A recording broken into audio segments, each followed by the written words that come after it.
InsyaAllah. Dipermudahkan insyaAllah. Okey, jadi zuhud tu adalah benda yang makna tidak ada keinginan tentang sesuatu yang tidak ada hubung kait dengan ibadat. Kalau makan, makanan yang tak ada sangkut paut dengan ibadat. Makan untuk nak seronok-seronok contohnya. Dia tak nak. Tapi kalau makan untuk jaga kesihatan, tu dia mau sebab ada hubung kait dengan ibadat. Kalau pakaian, dia tak nak pakaian yang tak ada hubung kait dengan ibadat lah. Dia tak nak. Tak ingin. Kalau kenderaan, tak ada hubung kait dengan ibadat kenderaan tu. Maka dia tak ingin.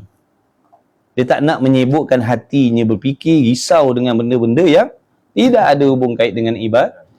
Sebab dia tahu benda-benda yang macam tu ada kebinasaan. Di antara kebinasaannya apa? Memalingkan hati daripada ibadat. Sepatutnya hati kita risau untuk ibadat.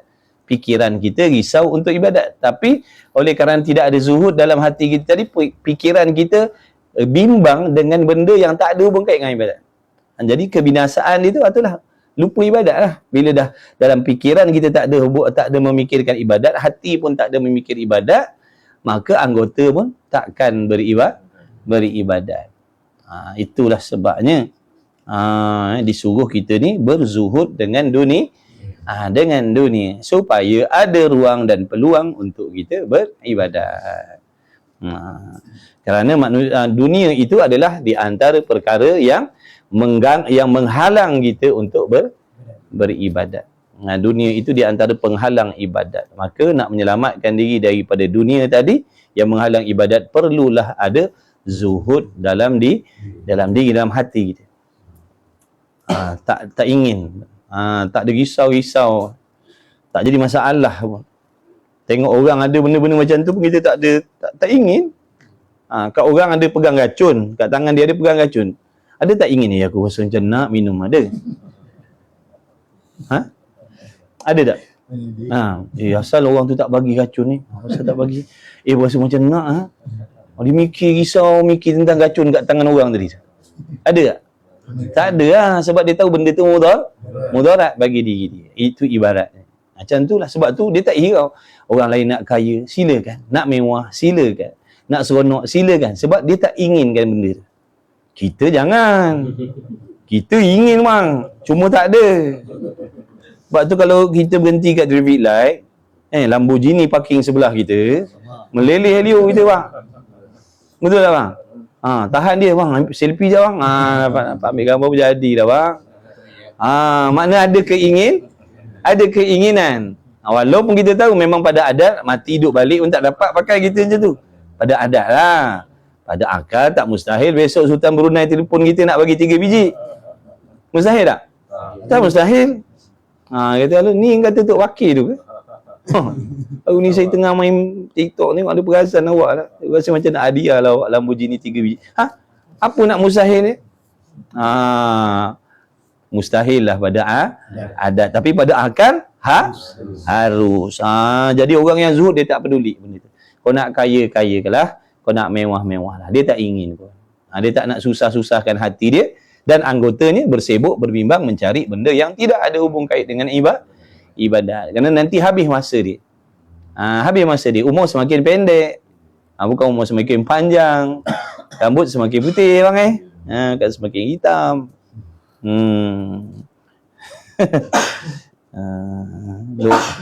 Lubang semakin digali. Maka Allahumma salli ala sayyidina Muhammad. Belajarlah daripada sekarang ni dah, kita dah kena belajar dah benda-benda macam tu. Walaupun tak dapat tolak lagi semua dunia tu, dah ada usaha nak buang supaya kita ada masa untuk dekatkan diri kepada Allah, supaya kita ada masa untuk mencari bekalan mati kita. Itu yang lebih utama lagi. Jangan risau, jangan bimbang. Ada kesenangan yang lebih dahsyat selepas daripada mati tu, kalau persiapannya betul. Baik, Allahumma salli ala sayyidina Muhammad. Jadi memeliharakan dirinya daripada syubhat-syubhat. Syubhat-syubhat ni benda yang kesamaran lah, halal ataupun haram. Dan yang makruhat, benda yang dibenci oleh Allah pada perniagaan-perniagaan. Maka adalah kitab pada bicarakan zuhud itu ialah kitab pada bicarakan jualan-jualan tentu sekali. Demikianlah wajib ia mukallaf tadi ataupun penuntut ilmu ataupun seseorang tadi pada sekalian muamalat dan pekerjaan dan tiap-tiap mereka yang bekerja pada suatu pekerjaan daripadanya. Nescaya wajib atasnya belajar ilmu yang boleh memelihara dengan dia daripada yang haram padanya. Wajiblah kita belajar ilmu-ilmu yang boleh menyelamatkan kita, mengingatkan kita, menjaga kita daripada terjebak dengan perkara yang syubhah, lebih-lebih lagi yang haram. Kerana berzuhud dengan benda haram itu hukumnya wajib. Zuhud dengan benda haram itu wajib. Kena mulalah berlatih, ajar diri kita tu. Ajar diri kita. Moga Allah bagi taufik. Kita banyak dah habis masa untuk nak cari yang lebih-lebih. Betul? Kita banyak dah, puluh tahun dah habis masa kita untuk nak cari duit, rezeki yang lebih-lebih, kerana tujuan nafsu, nak seronok-seronok, nak senang-senang, nak mewah-mewah, nak selesa-selesa. Habislah waktu. Sampai tak ada masa kita nak mengaji. Tak ada masa mengaji. Mengaji yang wajib pula tu. Tak ada masa nak mengaji yang wajib. Kalau tak ada masa nak mengaji yang sunat tu, ada harapan lagi. Ni yang wajib pun tak dapat nak mengaji. Fardu ain. Cara mandi wajib tak dapat nak belajar. Cara ambil wuduk tak dapat nak belajar. Cara solat tak dapat belajar. Bab haid nifas tak sempat nak belajar. Padahal benda tu nak pakai, akidah nak belajar, tasawuf nak kena belajar, tapi tak ada masa. Masa kita dah habis kita gunakan untuk cari dunia tadi tu. Yang konon-kononnya rezeki yang halal ni memanglah rezeki halal. Memanglah rezeki halal, tapi kalau berlebih-lebih daripada qadar untuk melakukan ibadah sehingga tidak ada masa nak membuat yang wajib, itu salah. Itu dah melampau batas maknanya. Dah langgar sempadan.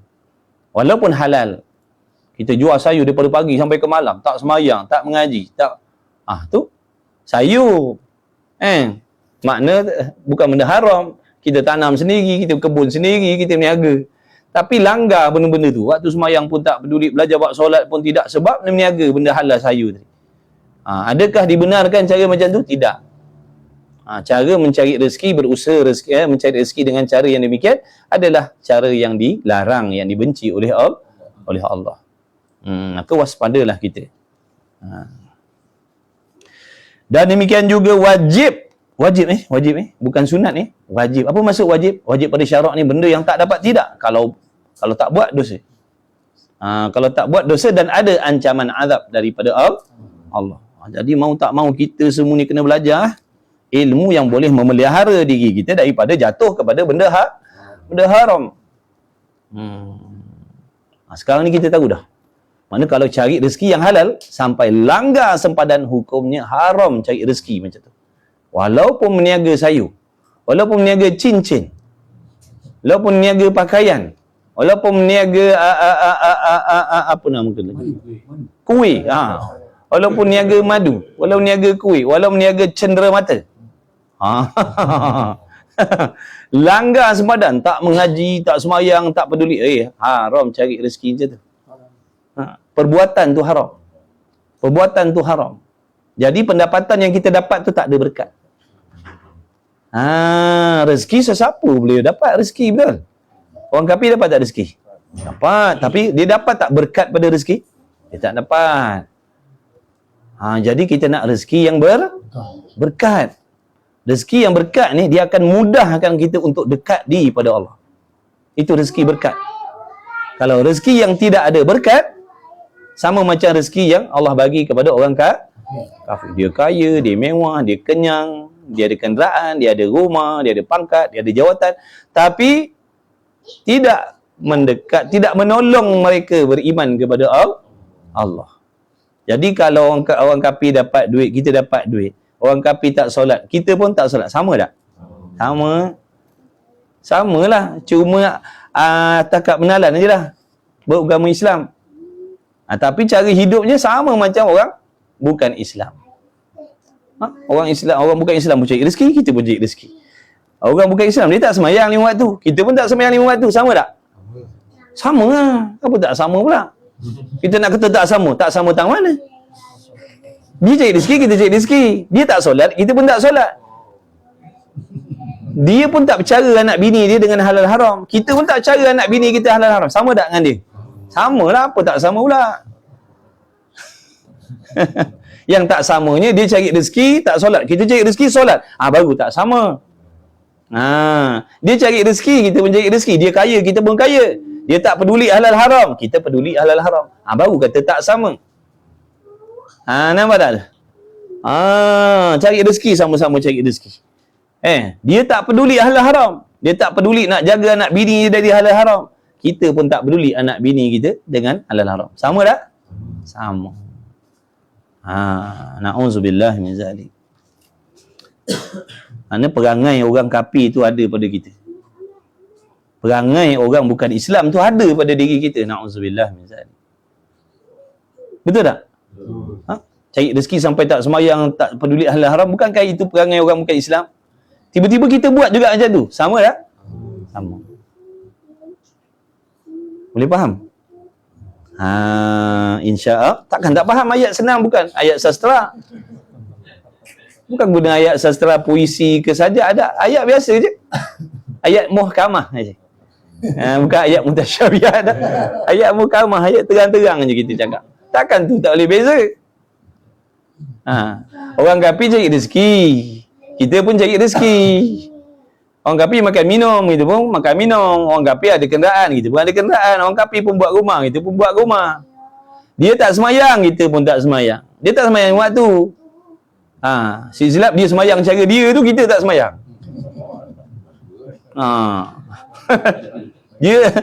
Dia semayang cara dia yang salah tu lah. Maknanya semayanglah juga dia tu.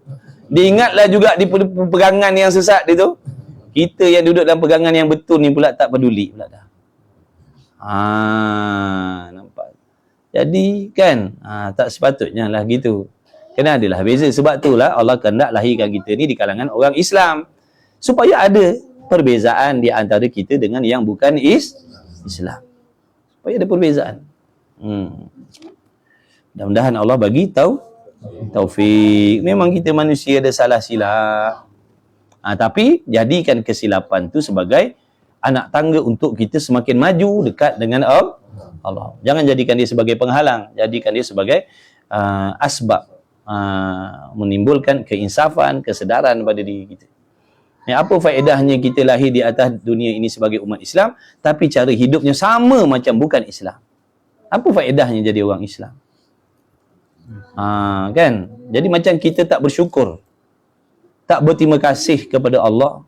Padahal Allah tidak wajib pun memilih kita menjadi orang Islam. Cuma harus sahaja Allah menjadikan kita orang Islam, bukan wajib. Tiba-tiba kita dijadikan oleh Allah, dilahirkan di kalangan umat Islam. Bukan wajib.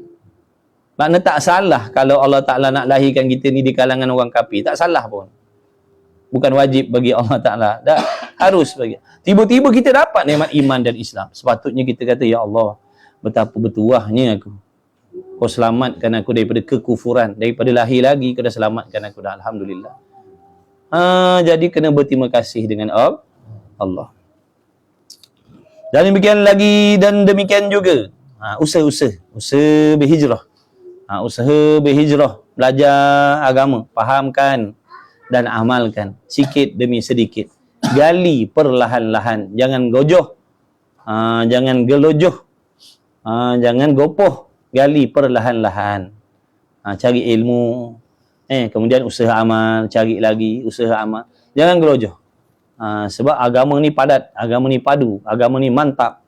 Kena gali perlahan-lahan. Tak boleh gelojoh, nanti pecah. Benda keras, kalau kita paksa dia cepat-cepat, jadi pecah, retak dia pecah. Musnah dia. Betul? Macam orang buat ukiran kat cermin tu. Dia bukan buat laju-laju, slow dia buat. Kalau gelojoh, pecah. Macam itulah ibaratnya. Nabi pesan, maknanya kena usaha. Bukan gelojoh, tapi usaha tetap berjalan. Belajar hari demi hari, sehari demi sehari. 1 hari 1 jam belajar, 1 hari 1 jam belajar agama. Nanti lama-kelamaan makin banyak kepahaman. Makin banyak petunjuk dia dapat daripada Allah. Makin dia nampak kesilapannya makin banyak. Makin banyak kesilapan yang dizohirkan oleh Allah. Makin banyak kesilapan dia dapat perbaiki. Begitulah. Dan demikian juga jangan putus asa daripada rahmat Allah. Jangan putus asa daripada rahmat Allah.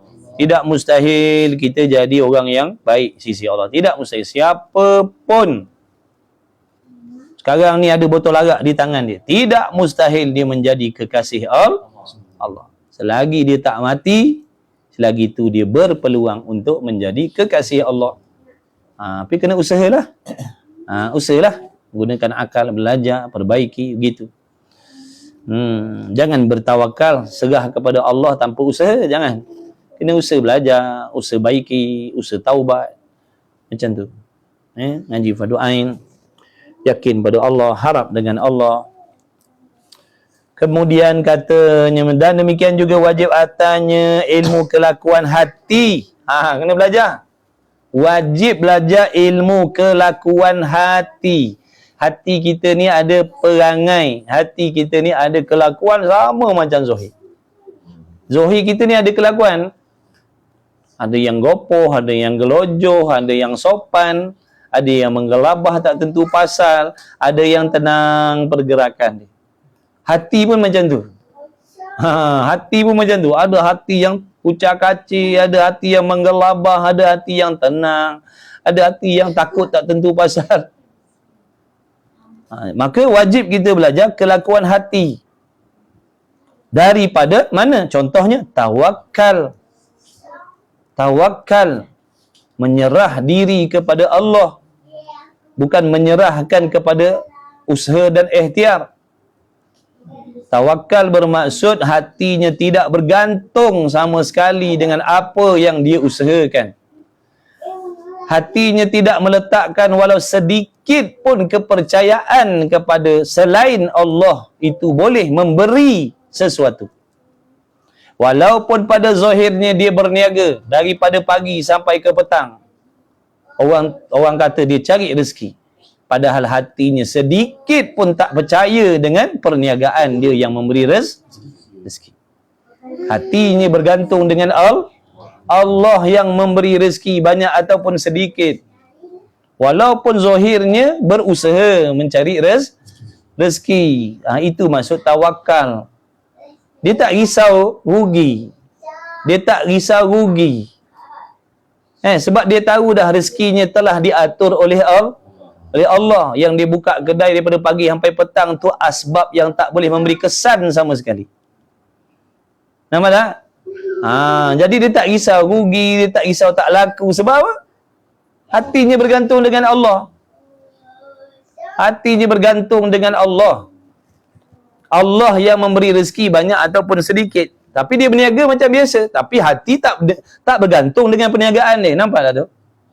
Yang salah hati bergantung dengan perniagaan. Itu baru tidak ada tawakal. Tu kita letak beg kuning. Nak beli-beli ya? Tak nak beli sudah. Tu letak beg kuning. Korang nampak tak beg kuning kat bawah tu? Korang jangan buat tak nampak pula. Tawakal pun.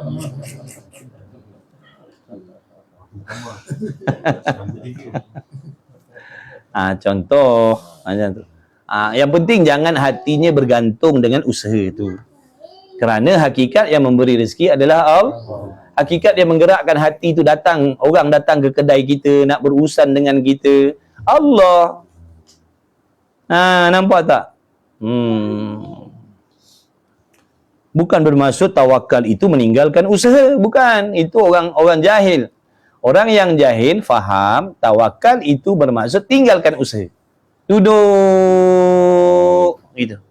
Tunggu tanpa membuat asbab. Itu bukan tawakal. Itu dihakal namanya. Itu kena hakal bang. Boleh? Dia duduk hati merungut, bila nak makan ni, bila nak makan ni, bila nak makan ni, bila nak makan ni. Dia duduk, dia tak buat sebab. Dia kata tawakal. Itu bukan tawakal. Itu kena hakkan dengan setan. Apa dah?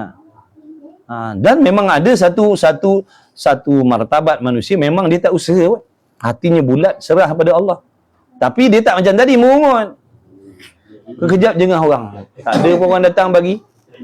Tak ada pun orang datang bagi. Dia duduk dalam gua seseorang. Duduk dalam gua seseorang. Tawakal lah kawan-kawan. Duduk dalam gua seseorang. Lepas tu kejap intai. Tak ada orang datang bawa nasi pun. Hei, takkan tak ada orang buat nasi? Tak ada pun. Itu bukan tawakal, nampak tak? Tawakal ni dia beres, dia serah bulat-bulat. Kalau makan, makanlah, tak makan, tak makanlah. Apa yang minitas tu lah rezeki dia. Kalau lumut lah. Kalau rumpai lah. Dia tak peduli. Tu betul, ada golongan tu. Jangan main-main. Ada golongan tu. Jangan kata tak ada. Kalau kita hati kita boleh duduk macam tu, silakan. Dan kita tak ada tanggungjawab. Tak ada anak bini. Duduk sebatang kara je. Tak ada kewajipan orang yang kita nak bagi nafkah. Tak apalah kita nak duduk seorang-seorang macam tu. Memang tak ada bekerja langsung. Serahlah. Kalau ada makan masuk mulut kita ada. Hatinya tenang, hati tak ternanti-nanti, hati tak tertunggu-tunggu dengan pemberian orang. Tak apa, boleh. Boleh duduk macam tu. Boleh. Beras dalam tong separuh lagi, risau dah kita. Beras separuh lagi dalam tong beras tu, risau dah tak makan. Macam mana nak duduk yang macam tadi tu? Jadi kita ni, orang awam ni, berusahalah membuat sebab-sebab dan niat untuk melakukan ibadah. Tapi hati jangan bergantung dengan pekerjaan kita. Itu yang memberi rezeki. Maknanya dia masuk dalam golongan orang yang bertawakal. Gitulah. Dia dapat pahala bekerja ibadat. Kalau niat dia meniaga tadi tu untuk nak cari rezeki, untuk nak menunaikan kewajipan ibadat. Maka pekerjaan dia tu ibadat lah. Tapi kalau dia meniaga dengan niat bila dapat duit nak enjoy, itu bukan ibadat. Walaupun halal perniagaan dia, tapi niat dia bila dapat rezeki nak enjoy. Bukan itu ibadat. Maka tidak dipanggil ibadat pekerjaan dia. Puaslah melukis dekat Bandar Hilir. Tapi niat kalau aku dapat duit aku nak enjoy. Tak jadi ibadat. Faham tak tu? Tapi kalau dia melukis ke, niaga ke, duduk pasar ke, duduk pejabat ke, niat dia aku bekerja ni supaya kalau dapat rezeki, aku nak beribadat kepada Allah. Nak mudahkan urusan aku dan anak bini aku beribadat. Aku nak bayar hutang, aku nak bagi nafkah pada anak bini. Kalau sampai waktu cukup haul nisab, aku nak bayar zakat. Kalau ada orang fakir miskin nak minta bantuan, aku nak bantu. Barulah dikira ibadat pekerjaan dia tu. Tapi kalau niat dia cari duit, berniaga dan sebagainya, niat dia nak berseronok dengan duit, dengan kemewahan, tidak dicatat sebagai ibadat pekerjaan dia. Faham tak tu? Jadi jaga niat kita. Betulkan balik niat kita. Dan yang lepas-lepas tu bertaubat kepada Allah. Ya Allah, aku bertaubat, aku minta ampun ya Allah, selama ni aku tak tahu rupanya niat itu memainkan peranan yang penting. Kan Nabi kata innamal a'malu binniyat. Apa niat kita bekerja? Nak cari duit. Apa niat nak dapat duit tu? Apa niat? Nak enjoy lah. Nak seronok-seronok lah. Makna tak jadi ibadat. Sebab seronok-seronok bukan ibadat. Habis. Kemudian kata musannif lagi.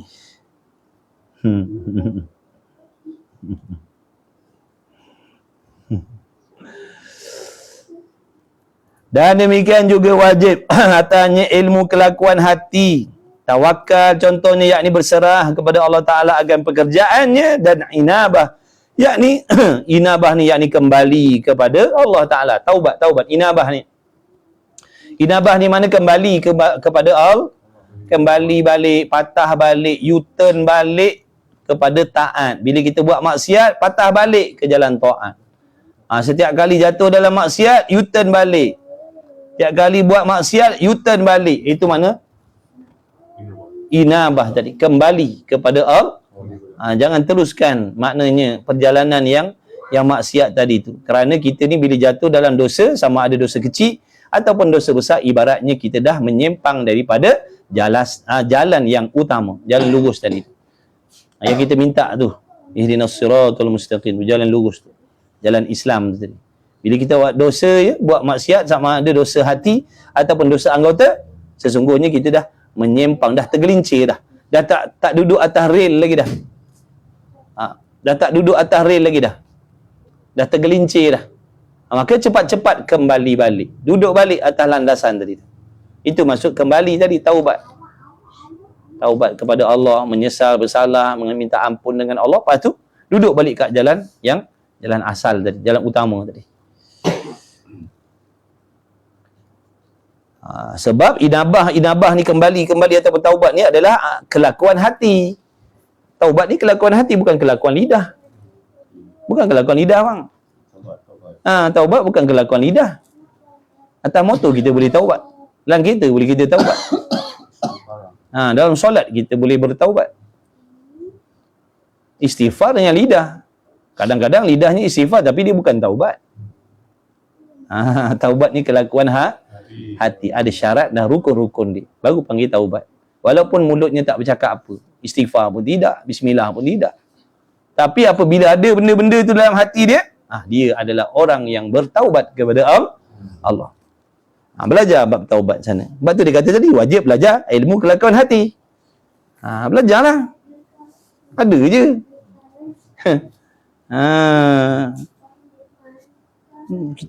Kita tak nak belajar.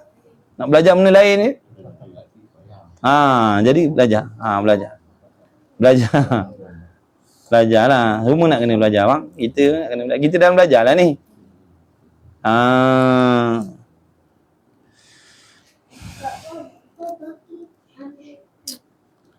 Belajar ilmu dunia pun nak kena belajar, abang nak guna atas dunia, betul? Ilmu akhirat lebih-lebih lagi lah. Sebab tu matlamat utama kita dihidupkan oleh Allah. Jangan belajar ilmu-ilmu dunia tapi lupa ilmu akhirat. Lupa ilmu yang sangkut paut dengan ibadah. Tu yang tak boleh. Tu yang tak boleh. Ilmu dunia pun belajar sebab nak guna atas dunia. Ilmu akhirat pun nak kena belajar sebab nak guna pakai selepas mati besok. Manfaat dia tu selepas daripada mati. Sekarang ni nak pakai ilmu akhirat, nak pakai sekarang, nama ilmu akhirat, tapi nak guna sekarang. Semayang nak kena ada ilmu, betul? Bukan belajar sekarang semayang, lepas tu bila nak semayang? Nanti lepas mati. Apa kejadah nak semayang lepas mati tak semayang dah. Nama ilmu jadi ilmu akhirat. Tapi nak dipraktiskan di sini. Bukan belajar ilmu akhirat nanti nak beramal di hari kiamat. Hari kiamat bukan tempat beramal. Tempat berehat. Kalau betul cara hidup atas dunia. Kalau salah taknya berehat. Duduk dalam azab selama-lamanya. Sentiasa duduk dalam azab neraka Allah Ta'ala. Tak berehat-rehat diazab oleh malaikat. Tapi kalau amalnya betul, dia belajar ilmu akhirat atas dunia ni, dia beramal, dia baiki hati dia. Dia jaga akidah dia betul-betul. Bersih hatinya, tak ada hasad, dengki, dendam dengan orang, tak buat zalim dengan sesiapa. Insya-Allah lah. Insya-Allah lah. Dia akan duduk di tempat berehat dengan penuh kesenangan. Berehatlah di dalam kekayaan. Berehatlah di dalam kebahagiaan. Berehatlah di dalam kenikmatan yang berpanjangan. Subhanallah. Mudah-mudahan kita semuanya direzekikan oleh Allah. Amin ya rabbal alamin. Mudah-mudahan anak bini kita masuk sekali, kawan-kawan kenalan kita masuk sekali, mak bapak kita utama sekali, guru kita masuk sekali, mudah-mudahan. Dengan berkat Nabi Muhammad sallallahu alaihi wasallam, dengan rahmat Allah Subhanahu wa taala. Kena adalah keinginan impian tu. Yakni kembali kepada Allah Ta'ala dan takut daripada Allah Ta'ala. Nak takut daripada Allah ni, nak takut ni kena kenal lah. Kena kenal Allah tu siapa dia, Allah tu. Allah tu siapa dia. Ke dia macam kawan-kawan ke ataupun dia macam mana yang kata Allah tu. Sebab itulah kena belajar tauhid, mengenal Allah. Supaya daripada mengenal dan memahami sifat-sifat Allah tu akan menimbulkan dalam hati kita rasa takut, rasa gerun, rasa malu, rasa hebat, rasa cinta pada Allah tu. Kerana mustahil kita nak takut kepada sesuatu yang kita tak tahu sifat dia. Macam budak-budak kecil tu. Dia tak tahu sifat rimau tu macam mana. Nampak tak? Cuba lepaskan dia kat zoo, anak-anak kita. Dia lari ke dia pergi kat rimau? Dia pergi peluk je sekarang. Sebab dia tak tahu sifat rimau tu macam mana. Faham? Walaupun kita bagi tahu tu rimau, dia tahu tu rimau, ye rimau, ye rimau. Sebab dia tahu nama sahat. Dia tahu nama je. Dia kata ye rimau, ye rimau. Tapi bapak dia kenal rimau. Bukan kenal nama je. Dengan sifat-sifat rimau tu pun faham dah. Sebab tu kalau suruh bapak dia masuk dalam kandang tu, oi, minta maaf lah. Jangan buat pasal lah. Nak masuk hutan nampak tapak dia pun batal dah camping. Kita batalkan kita punya perkempingan kita. Sebab ni ada tapak-tapak menatang ni. Jangan hantar nyawa. Tawakal juga. Kena benda macam tu. Kena larilah. Wajib menyelamatkan diri daripada benda yang memudaratkan. Nampak? Dah kenapa bapak dia tadi tengok tapak pun tak berani dah? Sebab bapak dia kenal. Bukan sekadar nama. Kenal. Tahu, faham dah yang nama rimau ni macam mana dia punya perangai. Sifat dia. Dia kalau garuk, bukan sedap. Koyak, rabak gitu dia buatnya. Rimau ni kalau garuk belakang kita, bukan sedap. Koyak rabak gitu. Balik rumah kan bini tak kenal dah. Siapa ni? Muka dah bertukar. Muka dah bertukar kena garuk dengan rimau tadi muka kita. Nampak tak tu? Begitulah. Orang-orang yang takut kepada Allah tu sebab dikenal Allah tu bagaimana sifat dia. Sebab tu dia takut. Sebab tu dia taat. Taat. Kalau Allah kata lah. Kalau Allah kata bibi lah. Apa yang Allah bagi baiklah. Apa yang Allah bagi dia terima baiklah. Sama ada bagi benda baik ke, bagi benda yang tak baik, dia terima semata-mata terima. Sebab takut nak komplain. Takut nak condemn. Takut dia sampai macam tu tahap. Kita tak takut. Sebab tu kita banyak komplain dengan Allah. Tak sepatutnya ya Allah kau buat begini. Tak sepatutnya ya Allah begini. Tak sepatut. Berani? Kau ingat Allah tu siapa? Yang kau kata tak sepatutnya ni. Kawan-kawan kau. Nampak tak tu? Dalam hati pun tak ada bang, bukan kat mulut. Dalam hati pun tak ada tercetus bisikan macam tu dalam hati. Takut sebab dia yakin Allah tahu. Kalau ada rungutan dalam hatinya tentang apa yang diberi oleh Allah, dalam hati pun tak ada. Tak berani. Sebab apa? Dia kenal dah yang Allah tu sampai ke dalam hati dia tahu. Sekarang ni dalam hati kita bila nak berhenti kelas dia tahu. Contohlah sekarang ni bila nak berhenti ni. Allah tahu bisikan hati kita tu. Pakcik tahu pakcik. Bila nak sudah ni? Bila nak sudah? Bila nak sudah? Mengantuk. Bosan lah, gini lah, gitulah. Allah tahu bolak-balik hati kita. Tak terlepas daripada ilmu Allah. Jadi orang yang kenal Tuhan macam tu, takut dia. Takut dia nak buat benda-benda yang tak sepatutnya zahir ataupun batin. Sebab takut daripada Allah. Dia tahu lah. Allah tu kalau balas macam mana. Tu jadikan dia takut. Kalau sekedar tahu nama je. Macam tadi lah budak-budak tu. Dia tahu rimau, nama rimau. Tapi bukan membuatkan dia lari, dah dia pergi tu. Na'udzubillah. Dia jadi berani pula. Berani tak bertempat namanya. Kita kalau tak kenal Tuhan, kita akan jadi orang yang berani tak kena berani tak kena tempat. Berani dia pertikai takdir Tuhan. Berani dia komplain qada qadar Allah. Berani sebab dia tak kenal. Kalau dia kenal, tak berani. Tak berani. Jangan buat pasal. Tak berani. Dia nak sentap nyawa kita sekarang, dia sentap. Tak ada masalah. Dia tak peduli. Nikmat-nikmat yang ada pada kita ni dia nak ambil sekarang boleh? Boleh. Dia nak cabut segala nikmat yang ada pada diri kita. Dia ambil nyawa je. Habis dah. Lokoh lah semua tu. Dia ambil nyawa je, habis dah. Kopiah tinggal, serban tinggal, jubah tinggal, bini tinggal, kereta tinggal, gaji tinggal, pencen tinggal, KWSP tinggal, ladang tinggal, tanah tinggal, cincin tinggal, lukisan tinggal. Tinggal semua. Bang Dia cabut nyawa, habis tinggal semua. Bukan susah Allah nak buat macam tu. Tapi kenapa Allah tak buat lagi? Allah sayang kita. Allah nak bagi kita ni peluang, baiki ibadat. Sebab kalau kau mati dalam keadaan kau macam ni, memang kau akan tak tertanggung azab yang menanti. Sebab tu Allah bagi peluang, gunakan baik-baik peluang ni. Baiki. Usaha buat apa yang Allah suruh, zahir batin. Usaha tinggalkan apa yang Allah larang, zahir batin. Buat persiapan. Padahal Allah makna boleh sangat nak cabut nyawa kita dalam keadaan kita leka, lupa, lalai maksiat ni, hati penuh dosa maksiat ni. Cintakan dunia ni, boleh je Allah nak cabut. Tapi yang azabnya kita lah nanti. Tak tertanggung kita. Bukan boleh hidup balik pun. Yang ni kembali kepada Allah Ta'ala dan takut daripada Allah Ta'ala dan redha dengan hukum Allah Ta'ala. Redha ni makna seronok. Redha ni makna seronok dengan hukum hakam Allah. Setuju dengan hukum hakam Allah, bukan bangkang hukum hakam Allah, bukan. Bukan condemn, bukan komplain hukum hakam Allah, bukan. Redha ni makna seronok. Redha makna suka. Setuju. Lawan dia apa? Lawan redha ni apa? Benci. Ataupun marah. Marah dengan qada qadar Allah. Benci dengan qada qadar Allah. Tu nak kena cuci tu.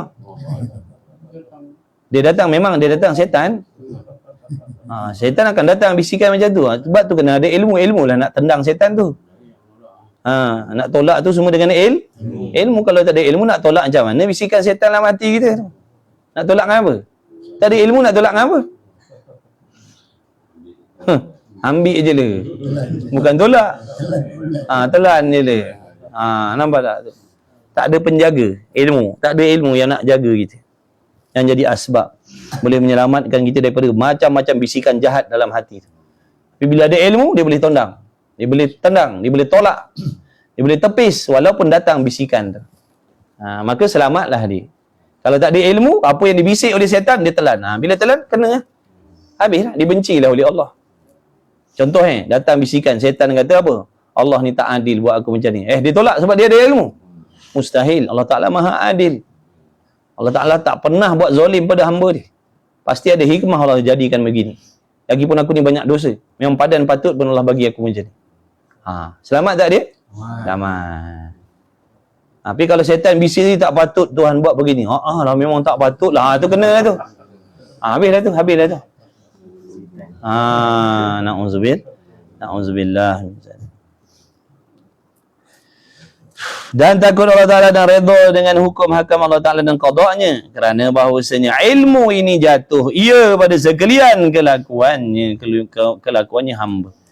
Jadi sebab tu kita wajib belajar ilmu tasawuf, wajib belajar ilmu kelakuan hati supaya kita boleh pastikan kelakuan hati kita tu adalah kelakuan hati yang dipuji, kelakuan hati yang dipuji oleh Allah, bukan kelakuan hati yang dibenci oleh Allah. Tapi nampak zahir macam orang-orang Allah sayang dah. Zahir ni nampak macam orang-orang yang Allah sayang dah, nampak macam kekasih Allah dah zahir ni. Nya baik ni lah, budi bahasanya lah, pakaiannya lah. Tapi dalam hati kelakuannya dibenci oleh Allah. Sombong, takabur, cinta dunia, sangka jahat dengan orang, perasan tak habis-habis dengan kebaikan dan ilmu. Na'udzubillah. Jadi dia nak kena seiring zahir dan batin. Keutamaan ilmu dan bermula kemuliaan ilmu tiada tersembunyi ia atas seorang jua pun, kerana ialah ditentukan dengan sifat manusia sahaja, tiada lainnya. Kerana bahawasanya sekalian sifat-sifat yang lain daripada ilmu itu bersekutu olehnya pada sekalian binatang-binatang. Seperti binatang berani. Rimau berani tak? Berani tak rimau? Berani. Manusia ada tak yang berani?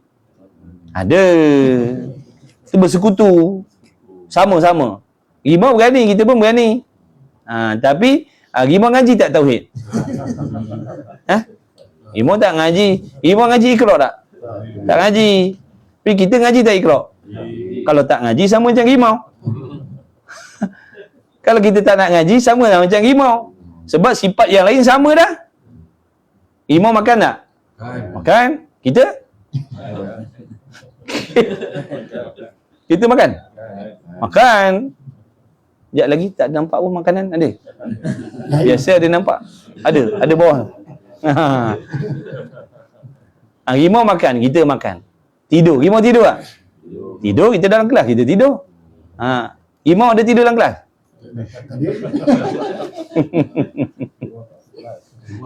Rimau tak masuk kelas? Oh, maknanya yang tak masuk kelas macam rimau lah dia. Berkahwin, rimau kahwin tak? Kahwin. Dia berlaki tak? Berbini tak? Kita pun berlaki berbini tak, betul?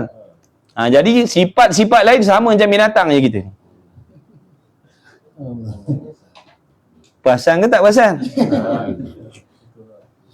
Perasan tak perasan? Sifat lain kita ni berkongsi dengan binatang.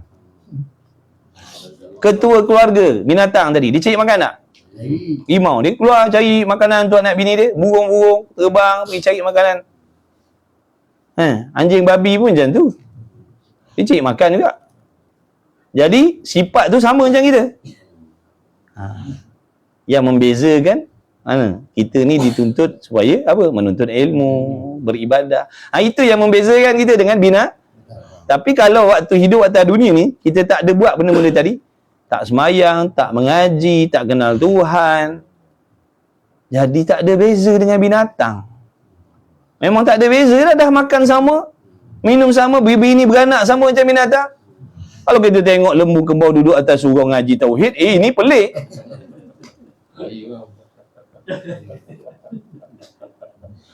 Memang jangan tidur. Pelik lah kalau kita tengok atas masjid surau lembu kembau ngaji tauhid, lembu kembau ngaji tasawuf, ngaji iqra. Kan kepelik tu. Jadi katanya musannif, kelakuan lain sama je macam binatang kita ni. Makan sama-sama makan, tidur sama-sama tidur, ada nafsu sama-sama macam binatang juga, berbini beranak macam binatang juga, keluar pagi balik petang macam binatang juga. Tiba-tiba tak ada pun yang membezakan kita. Lembu tak semayang, kita pun tak semayang. Lembu tak mengaji, kita pun tak mengaji. Lembu tak peduli bini dia dedah aurat, betul? Lembu. Ada tak laki lembu suruh bini dia tutup aurat?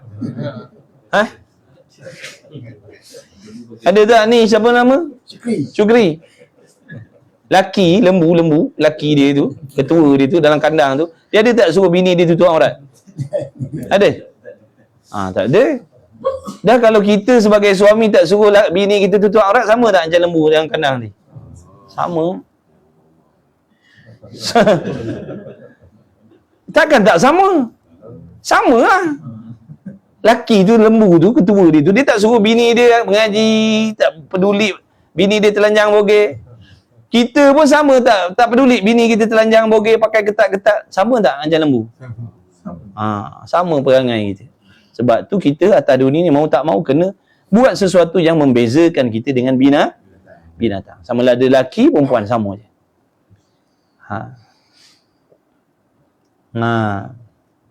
Jangan main-main. Lawak-lawak juga tu. Kadang-kadang kita ketawakan diri kita sendiri. Kita ketawakan diri kita sendiri. Sebab kelakuan kita tak ubah macam binatang sama.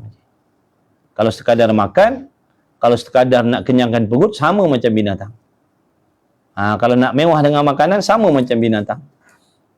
Sebab tu kita kena ada perubahan, kena ada perbezaan yang membezakan di antara kita insan ni, manusia dengan binatang. Allah suruh semayang, kena suruh semayang.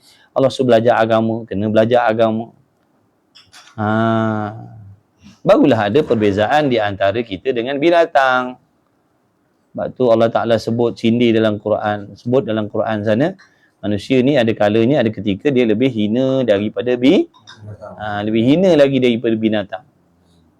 Setelah kita diberi kewarasan akal fikiran oleh Allah, tapi tak gunakan akal tadi berfikir seperti yang Allah suruh, maka samalah macam binatang. Kena terima hakikat lah. Takkan tak mengaku pula. Dah memang betul lah. Tak sama tang mana? Cuba bagi tahu. Ada akal tapi tak semayang. Ada akal tapi tak mengaji agama. Tak peduli halal haram. Samalah macam binatang. Nak kata tak sama macam mana pula? Tak sama. Tak sama tang mana? Cuba kita tak sama tang mana? Satu lagi, kita ni dalam hati sifat sombong. Tak ngaku salah kita. Tak nak ngaku salah kita dengan Allah. Nak ngaku betul juga dengan Allah. Walaupun terang-terang kita buat kesalahan dengan Allah. Gagah. Binatang pun gagah kuat. Rimau tu. Siapa berani lawan rimau tu pergi lah. Dengan King Kong. Ni belajar bergaduh dengan King Kong tengok. Kalau kita kata kuat sangat, hari duduk sekandang dengan King Kong, tengok jadi lagu mana.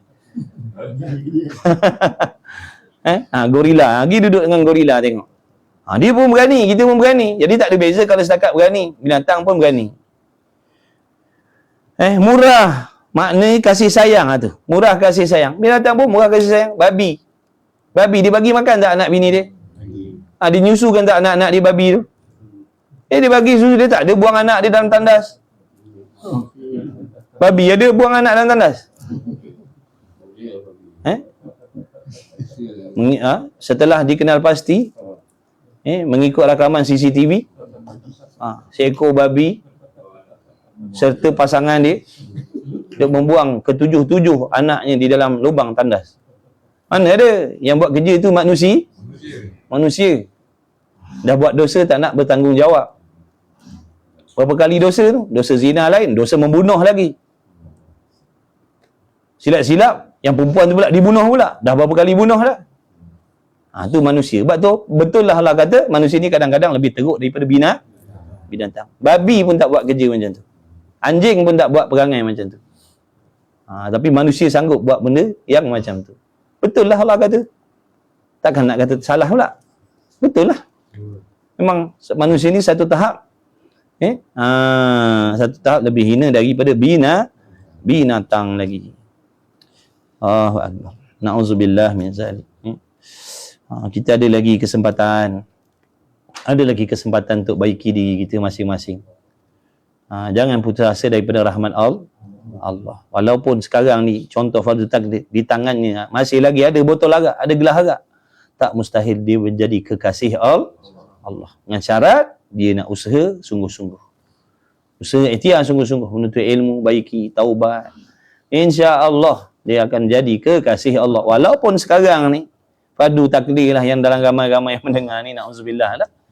Dia katalah, dia sedang duduk di tempat maksiat, sedang buat maksiat, tak mustahil dia menjadi kekasih Allah. Kalau dia berusaha bersungguh-sungguh. Masih lagi ada peluang. Tidak terlambat lagi. Selagi nyawa kita tidak diambil oleh Allah. Jadi jangan putus asa daripada rahmat Allah. Belajar. Allah Maha Pengampun. Allah Maha mengampuni segala dosa-dosa manusia, hamba dia. Sebab Allah tahu dia yang cipta manusia. Dia tahu kelemahan manusia. Dia tahu kelekaan manusia. Dia tahu manusia ni ada gangguan syaitan, nafsu dan sebagainya. Sebab tu dia sentiasa nak mengampunkan manusia yang mengaku lemah dengan Allah, mengaku silap, mengaku tak kuat dan harap pertolongan Allah untuk membimbing dia. Allah ampunkan dia. Allah Maha kasih sayang. Allah Maha kasih sayang. Apa tak sayang, semua kita ditolong oleh Allah. Makan minum kita Allah tolong, laki bini kita ditolong, anak kita Allah tolong, mak ayah kita Allah tolong, kawan-kawan kita Allah tolong, majikan kita Allah tolong. Betul? Baik sangat, Allah tu maha baik. Jadi tak sepatutnya lah kalau kita tak sayang kepada Allah. Tak sepatutnya lah, memang gila lah kita ni. Memang tak berhati perut lah kita ni. Kalau tak tidak ada usaha nak sayangkan Allah tu, memang kita ni tak tahulah manusia jenis apa. Kalau orang buat baik pada kita pagi, petang, siang, malam, kita sayang tak dia? Kawan-kawan kita ada seorang tu baik, tolong kita selalu. Sayang tak dia? Selalu teringat tak dia? Silap-silap mulut kita ni memang cerita pasal dia, betul? Dia tolong kita. Masalah kita dia tolong. Anak bini kita pun dia tolong. Perbelanjaan kita pun dia tolong. Agak-agak macam mana perasaan kita dengan dia? Kan? Istimewanya lah kawan aku tu lah. Sedar tak Allah lebih dahsyat daripada tu lagi? Sedar tak Allah lebih dahsyat daripada tu lagi memberi pertolongan pada kita? Nikmat pada kita, pertolongan pada anak bini kita. pada mak bapak kita, pada kawan-kawan kita, pada majikan kerja kita. Nampak tak? Tapi hati kita buta. Kita merasakan benda ni semua daripada kita, bukan daripada Allah. Kalau manusia buat baik, kita nampak baik manusia. Padahal semua itu kebaikan Allah atas diri kita. Hati kita ni dihijab oleh makhluk. Hati kita ni ditutup oleh makhluk. Makhluk yang melindungi pandangan hati kita tu tembus kepada Allah. Dihijab oleh makhluk tadi. Kasih sayang dan lainnya. Yang lain daripada ilmu. Mana ilmu tak ada. Ilmu tak ada pada binatang-binatang tadi tu. Tapi manusia ada. Tapi kalau manusia tak nak ambil ilmu, maka tak adalah perbezaan di antara dengan kita manusia dengan binatang. Kerana pihak lain semuanya sama, bersekutu. Dia lapar, kita lapar. Dia nak kenyang, kita nak kenyang. Dia nak kahwin, kita pun nak kahwin. Dia lagi dahsyat. Bini dia lagi ramai.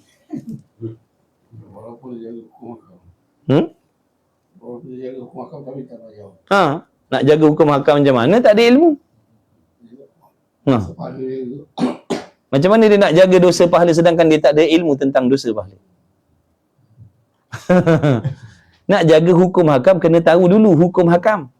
Mana yang halal, mana yang haram. Dia tak ada ilmu. Mana dia nak tahu benda tu haram? Mana dia nak tahu benda tu halal? Dia tak ada ilmu. Sebab tu kita mengumpat hari-hari, sebab pada kita mengumpat tak salah. Sebab tak ada ilmu. Berdengki. Sebab pada kita tak ada salah lah berdengki, biasa lah tu. Biasa lah. Biasa apa? Bila belajar baru nampak, haram rupanya. Sebab tu pentingnya ilmu. Wallahu a'lam. Jadi awal satu kitab lagi. Satu kitab lagi, Minhajul Abidin. Tengok sikit. Ni tadi cadangnya nak baca 5 minit je, 10 minit. Ilmu. Kena ambil ilmu Kan Abang Jas kan? Nak tahu halal haram, sah batal, kena ada ilmu. Tak ada ilmu, mana kita nak tahu halal haram, sah batal? Yang batal kita kata sah. Yang sah kita kata batal. Yang haram kita kata halal. Yang halal kita kata haram. Bila tak ada ilmu. Tapi bila ada ilmu, barulah nampak yang halal-halal, yang haram-haram, yang sah-sah, yang batal-batal. Tak ada ilmu, kita tak nampak kita duduk dengan kesilapan. Sebab tu selama ni kita enjoy je pagi, petang, siang, malam. Tak peduli nak belajar. Sebab pada kita apa ada salah? Apa ada salah? Saya dah jaga anak bini saya dah bagi makan, saya dah belikan rumah, saya dah bagi duit belanja. Apa salah saya? Mana ada salah? Main belajar. Baru nampak nanti kesalahannya di mana. Bila belajar baru nampak, ya Allah, banyak salah rupanya. Bila ada ilmu tu barulah jumpa salah. Kalau tak ada ilmu taknya jumpa salah. Bila tak jumpa salah, kita syok sendiri. Kita akan selesa dengan diri kita sendiri.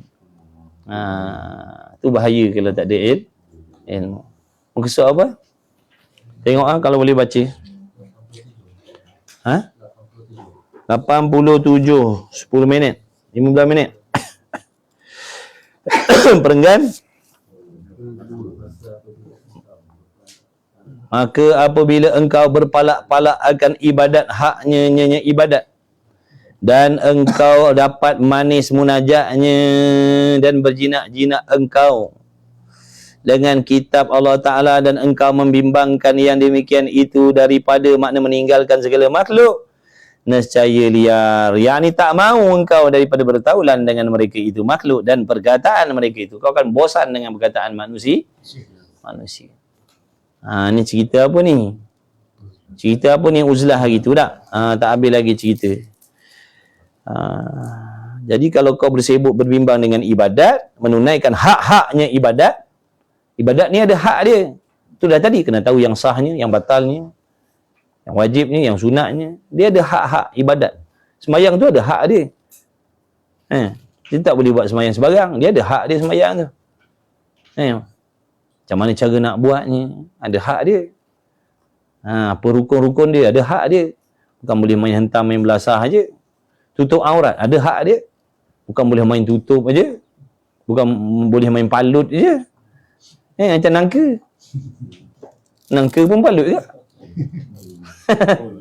Nangka, palut tak? Palut, nangka. Jadi kalau kita palut tubuh badan kita tak ada ilmu, sama macam palut buah nangka lah. Kena ada ilmu lah, baru tahu cara nak palut tubuh kita dengan pakaian macam mana. Oh, tak kena selama ni palut tubuh gini. Oh, dosa lagi macam ni. Ingat beres dah. Bila belajar baru tak? Pun tak nak buat kat dah tu. Dah tahu pun kita tak nak buat juga. Itulah kita manusia. Sering kali dikalahkan oleh nafsu kita dan syaitan.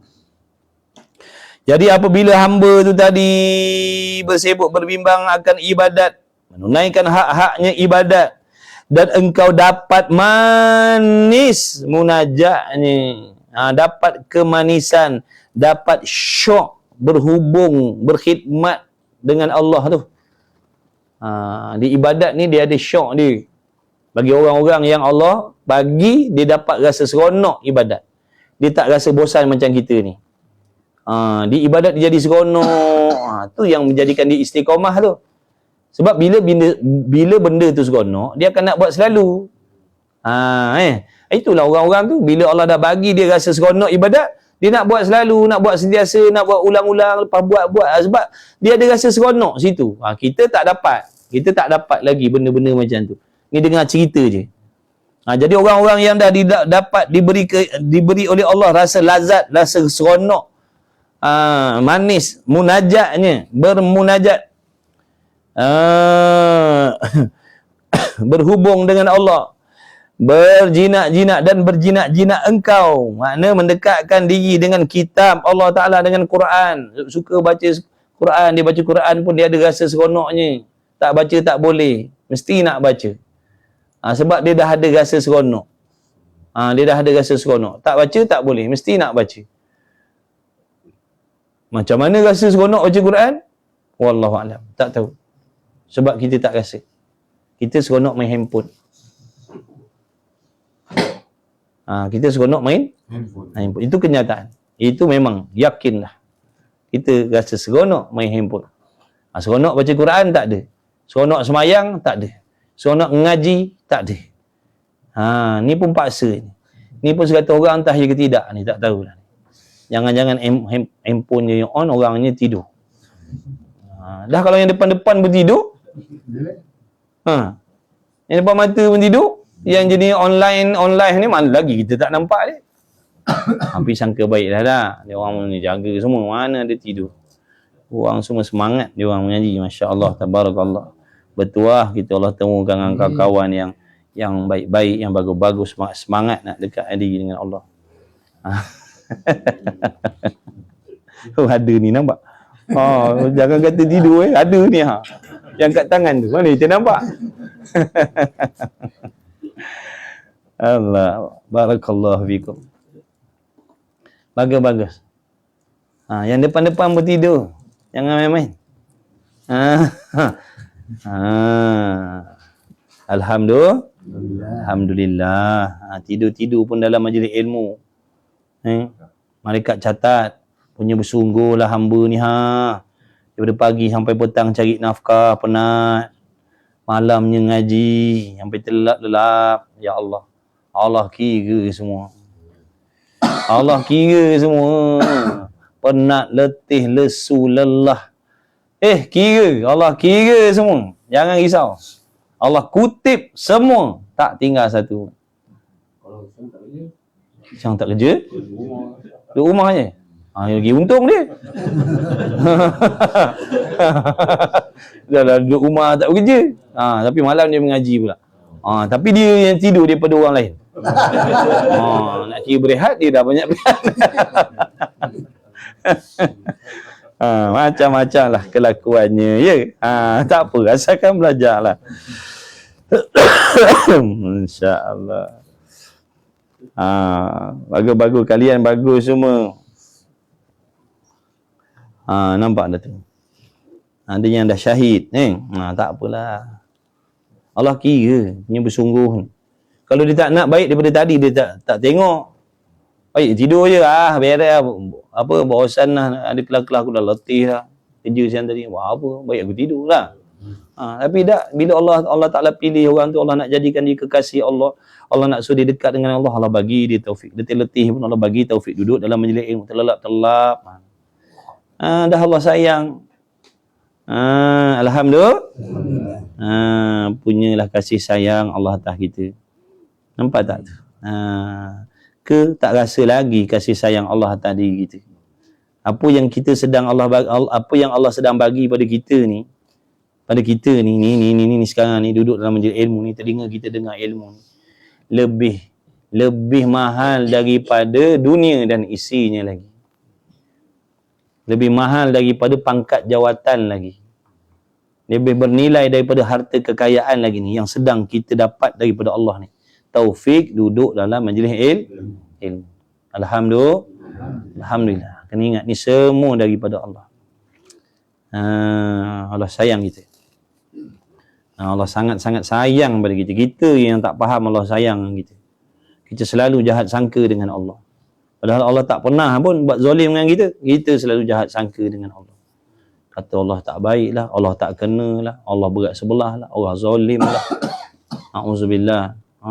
Minta ampun dengan Allah. Minta ampun dengan Allah. Minta ampun dengan Allah. Kita ni banyak. Dan berjinak-jinak engkau dengan kitab Allah. Dan engkau membimbangkan yang demikian itu daripada segala makhluk. Sebab tu dulu dia kata, kalau orang tanya, tu atas tu, apa yang boleh menolong kita supaya kita ni mengasingkan diri daripada makhluk? Kan, ingat tak dulu minggu lepas? Kan, apakah cara untuk memudahkan kita nak uzlah, nak mengasingkan diri kita? Maka jawapannya apa? Sibukkan diri dengan ibadah. Sibukkan diri dengan ibadat lah. Dengan sendiri nanti akan tertinggal makhluk-makhluk tu. Tak ada masa nak jumpa dengan makhluk. Sebab kita ada urusan kita dengan Allah. Ni ngaji ni urusan dengan Allah lah ni kita ngaji ni. Kalau tak ada program macam ni, dah tentulah kita campur dengan makhluk tu yang kadang pengisiannya bukan yang sia-sia, yang lagu-lagu kan.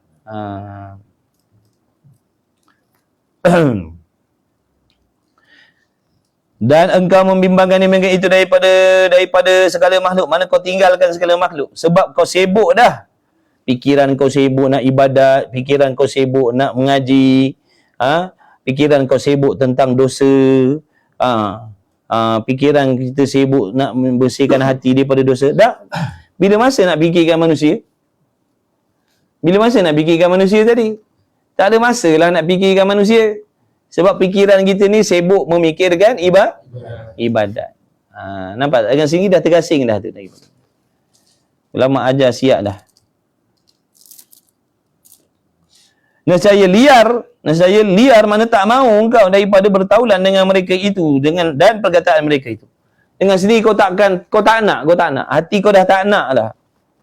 Bukan buat-buat, memang hati dia jadi tak mahu dah. Hati di sini tak mahu. Sampai satu peringkat hatinya jadi tawar, tak nak, tak mahu. Bukan buat-buat. Anugerah Allah. Allah bagi hati dia macam tu. Kalau dulu dalam hati terpaut dengan makhluk, nak jumpa makhluk, nak berkawan dengan makhluk, kalau dulu contohlah, sikit mesti nak cari makhluk. Nak duduk, nak lepak, nak sembang gini, gitu, gini. Tapi bila Allah bagi dia, macam ni, dia dengan sendiri hati dia tak mahu lah. Hati dia jadi bosan dah. Bukan sebab berasa diri baik dah. Dia jadi tak nak. Bukan sebab dihina orang lain dah. Dia jadi tak mahu. Nak kata macam mana tu? Anugerah pemberian Allah. Dia jadi tak mahu. Bukan sebab merasa diri dia baik dah. Dia tak mahu. Dia tak nak. Dia tak nak. Dia jadi tak mahu nak ni dengan makhluk. Anugerah Allah atas diri dia. Tapi bukan dapat macam tu tiba-tiba. Bukan tiba-tiba dapat macam tu. Semua tu dengan ilmu tadilah. Dia belajar, dia baiki, dia usaha, dia ikhtiar, dia tawakal. Nanti lama kelamaan Allah anugerahkan dia hati yang macam tu. Bila Allah dah anugerahkan hati yang macam tu, senanglah dia nak tinggalkan Sekarang ni kita sedang berperang ni. Buka kitab tapi dalam kepala ingatkan kawan lepak, betul?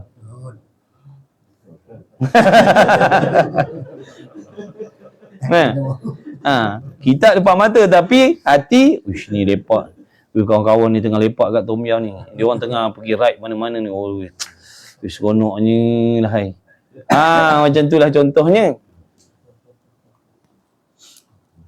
Tapi duduk dalam majlis ilmu. Hatinya dekat dengan dia orang tu. Ni dah makna dah memang dia tak mau. Dia tak mau. Tu orang-orang yang Allah tolong dah. Allah mudahkan. Bila Allah dah bagi macam tu, yang berat sebelum ni jadi ringan. Kalau dulu kita, boleh ke aku tinggalkan benda-benda macam tu? Memanglah pandang diri kita, memanglah tak boleh, tak kuasa kita. Tapi kalau pandang pada anugerah Allah, tak mustahil. Tak mustahil. Allah palingkan hati kita. Kita ni suka dan tak suka pada sesuatu, tu urusan Allah. Yang menerbitkan rasa suka, yang menerbitkan rasa benci dalam hati kita, dan kalau sebelum ni cintakan dunia tapi Allah tolong, Allah palingkan, cintakan akhirat, bencikan dunia, senang tak dia? Senang lah kau ceritalah pasal kaya, pasal mewah. Dia tak ingin dah. Dia tak nak dengar dah. Kalau dulu jangan tarik kursi. Dapatkan kursi. Apa? Sekarang ni dia tak nak dengar. Jemu lah dia. Meluat dah dia. Untunglah orang-orang yang Allah bagi macam tu. Allah tolong. Dan disebut pada khabar, makna Nabi, hadis Nabi, bahawasanya Nabi Musa alaihissalatu wassalam adalah ia apabila kembali daripada munajat di Bukit Tursina tu, liar daripada manusia. Balik daripada dia bermunajat di atas gunung tu, Bukit Tursina tu, bermunajat dengan Allah, berkhalwat dengan Allah, menyendiri dengan Allah. Itu berkhalwat maknanya. Dia berdua-duaan dengan Allah, bermunajat dengan Allah, merayu dengan Allah, beribadat dengan Allah, bermanja-manja dengan Allah, ngadu-ngadu dengan Allah. Itu munajat. Merintih dengan Allah. Segala-galanya diluahkan. Cerita habis. Ya Allah, aku ni gini. Tolonglah ya Allah. Ini kau lah kekasih aku. Contohlah, ada munajat dengan Tuhan. Dia munajat dengan kekasih dia. Dia memanja-manja dengan kekasih dia, merayu-rayu, mengadu-ngadu dengan kekasih dia. Tu orang-orang tu, wali-wali Allah tu, macam itulah dia. Kita bercinta dengan makhluk lain. Mereka bercinta dengan pencipta makhluk.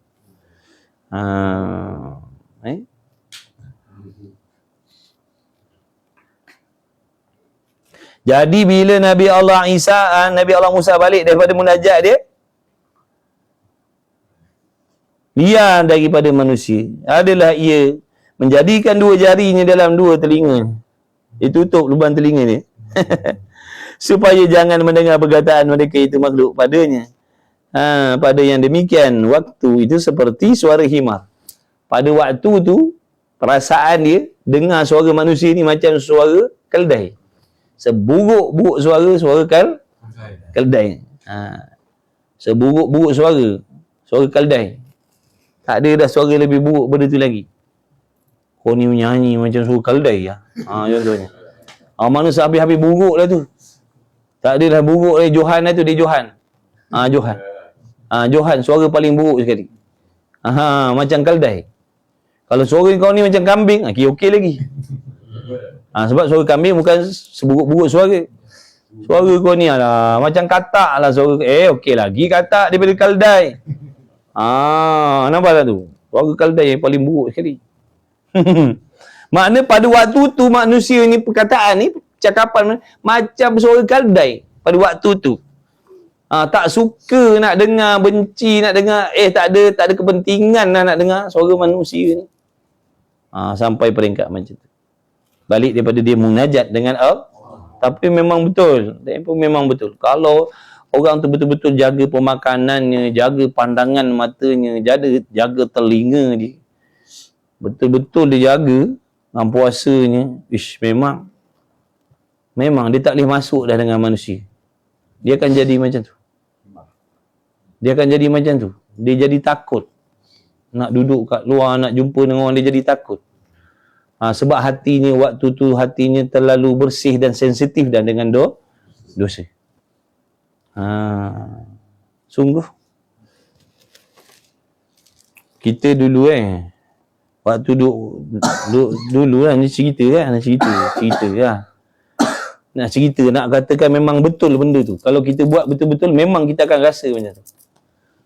Dulu waktu duduk di pondok mana dulu, pondok Muar dulu, sana dia punya apa dia ni bukan cerita nak apa lah, nak kongsi lah kan. Nak cerita memang betul. Kalau orang tu jaga hati dia bersih, memang dia akan takut dengan dosa. Jadi takut dengan dosa. Sekarang kita nak buat kan, sekarang kita seronok nak buat kan. Ni tak, dia jadi takut nak buat. Sebab hati dia tu bila bersih dia jadi macam tu. Dekat pondok sana dulu, amalan dia siang puasa sepanjang tahun. Bukan Ramadannya, sepanjang tahun puasa. Kecuali ada hari-hari tertentu lah, adalah rehat maknanya. Tapi memang rutin dia puasa setiap hari, bukan selang sehari tak, setiap hari. Apa tu pengajiannya daripada lepas Zuhur, pengajian dia daripada lepas Zuhur sampai waktu duha besok tu. Maknanya malam tak tidur. Malam tak tidur. Dia adalah program dia, dengan zikir ke, dengan kelas-kelas pengajian ke. Malam tak tidur. Siang puasa. Maknanya macam ni dia ada aktiviti lah ni. Sekarang dah tak ada dah pondok tu, dah tak ada dah. Jadi siangnya puasa, malam macam ni dia ada lepas kelas ni kan, ada program solat lah ini macam tu lah. Sampai subuh besok, subuh solat jemaah, lepas tu lepas subuh ada kelas, pukul 9 baru tidur. Lepas solat duha baru tidur. Pergi puasa tu, puasa. Puasa. Tidur sampai pukul 12 lah, sampai pukul 12.30 macam tu lah. Bangun. Jadi di antara pukul 9 pagi sampai pukul 1 tu lah nak basuh pakaian ke. Itulah waktu ni. Nak tidur tu waktu dia. Di antara pukul 9 sampai pukul 1. Pegang waktu Zuhur dah masuk balik, dah solat jemaah, dah ada kelas. Lepas kelas kan ada kelas lagi sampai asar. Apakah petang asar, lepas asar ada kelas lagi. Apakah petang kan riyadhah sekejap. Apakah sebelum maghrib ada persiapan maghrib, masuk maghrib, salat berjemaah, lepas tu ada wirid, lepas tu ada kelas. Sampai isyak. Apakah isyak gang, pas solat isyak pula. Lepas kan buka puasa lah maghrib, buka puasa. Kan malam ada program macam tu lah. Tak jumpa manusia. Tak keluar. Satu ketika Allah bagi ujian sakit. Makna ramai budak-budak tu kena demam cacar tu yang apa, chicken pox.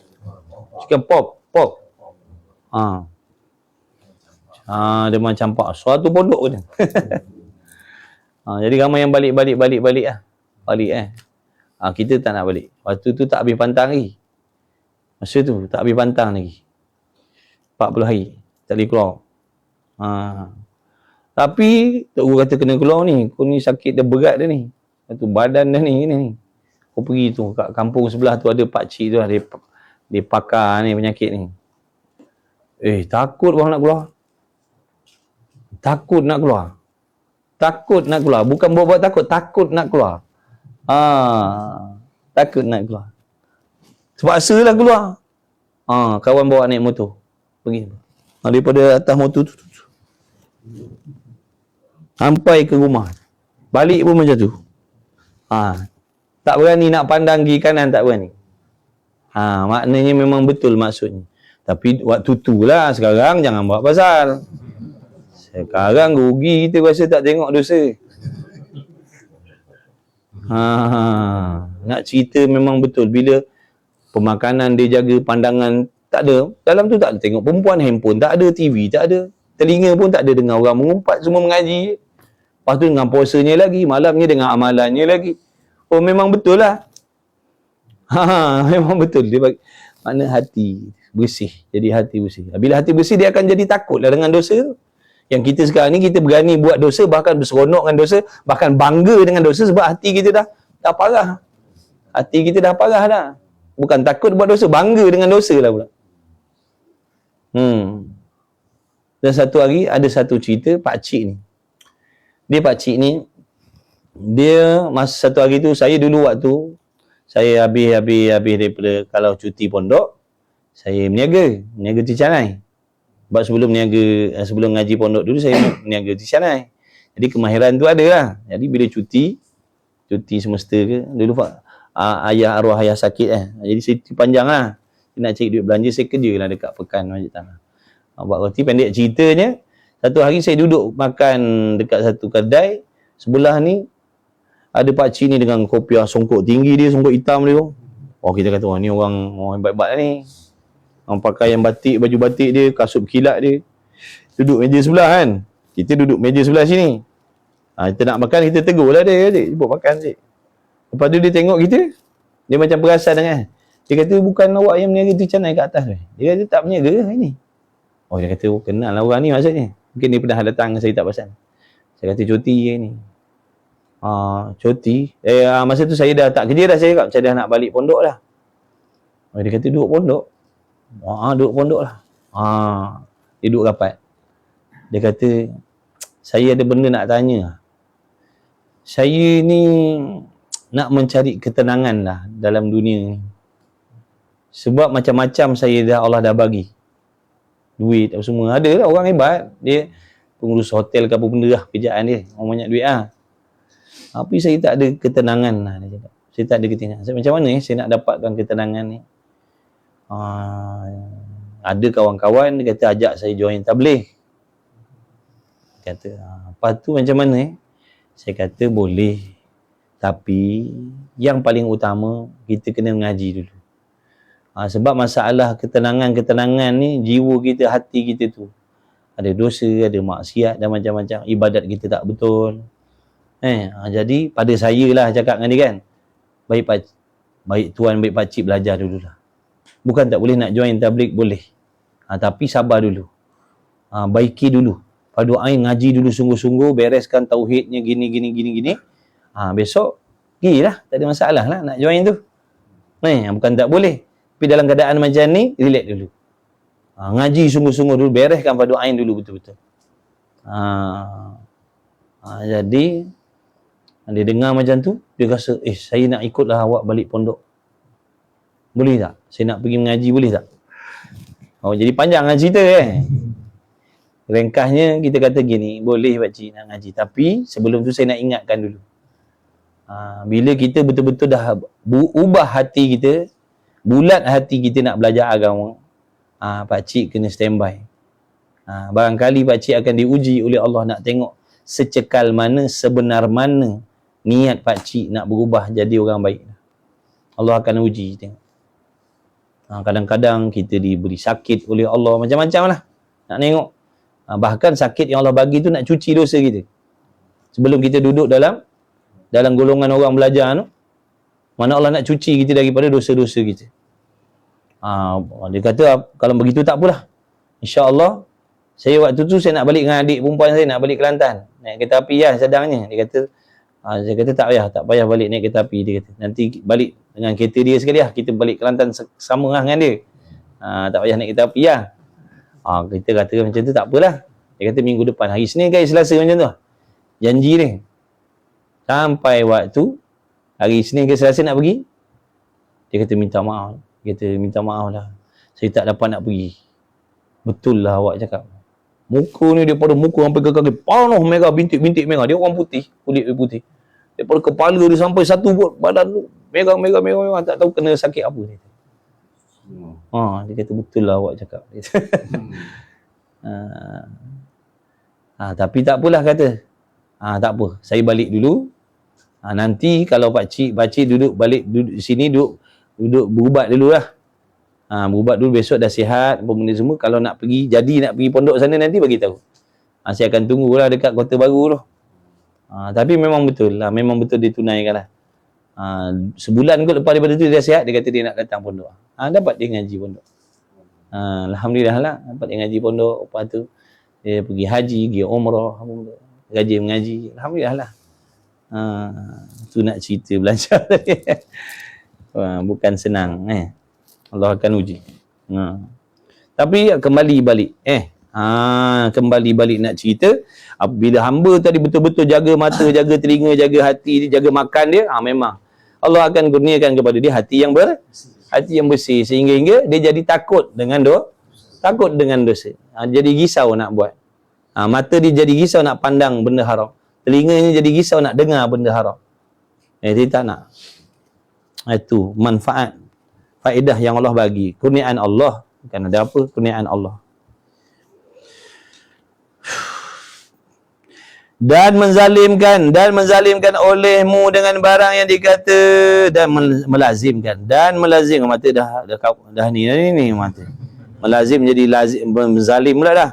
Dan melazimkan olehmu dengan barang yang dikata oleh Syekh kami radhiyallahu ta'ala, ambil olehmu Allah Ta'ala taulan dan tinggalkan olehmu segala yang lain pada satu pihak.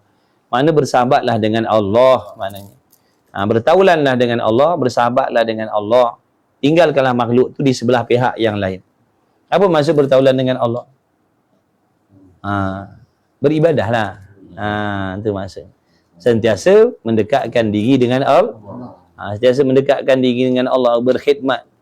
Khidmat dengan Allah. Allah suruh ngaji, Allah suruh semayang, Allah suruh buat wajib, Allah suruh tinggal haram, Allah suruh tinggal makruh.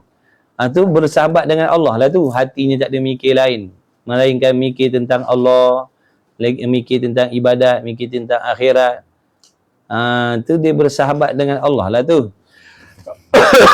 Makna lazim kan, bersahabat dengan Allah dan tinggalkan makhluk di tempat yang lain. Makna jangan masukkan makhluk dalam hati. Dalam hati ni hanya untuk bersibuk berbimbang dengan Allah. Ada pun yang lain tu luar daripada hati. Tu nasihat dia lah kepada kita. Tak? Yang kedua, memutuskan tamak daripada mereka itu sekali-kali. Memutuskan tamak, maknanya memutuskan berkendak berhajat kepada mereka itu makhluk. Itu yang kedua. Yang pertama dulu apa? Sibukkan diri dengan ibadat. Jangan lupa ni. Ini tips macam mana nak menggalakkan diri kita, menggairahkan diri kita supaya beruzlah tadi. Yang pertama,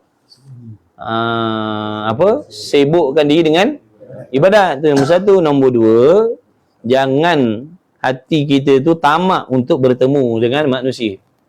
Jangan tamak nak berjumpa dengan makhluk. Makna benda tak penting, tak darurah, jangan jumpa. Benda tak ada faedah, jangan jumpa. Benda tak darurat, jangan jumpa. Benda tak ada hajat, jangan jumpa. Tapi kalau ada hajat, tak apalah. Dulu kan kita dah cerita pasal ziarah. Jangan lupa lah. Tengok balik belakang tu. Lama kan putus silaturahim terus pula dah. Ngaji tidur. Memutuskan tamak daripada mereka itu sekali, maka mudahlah tamu pekerjaan mereka itu, kerana bahawanya orang yang tiada harap akan manfaatnya dan tiada takut mudaratnya, maka adanya dan tiadanya bersamaan. Tak kan?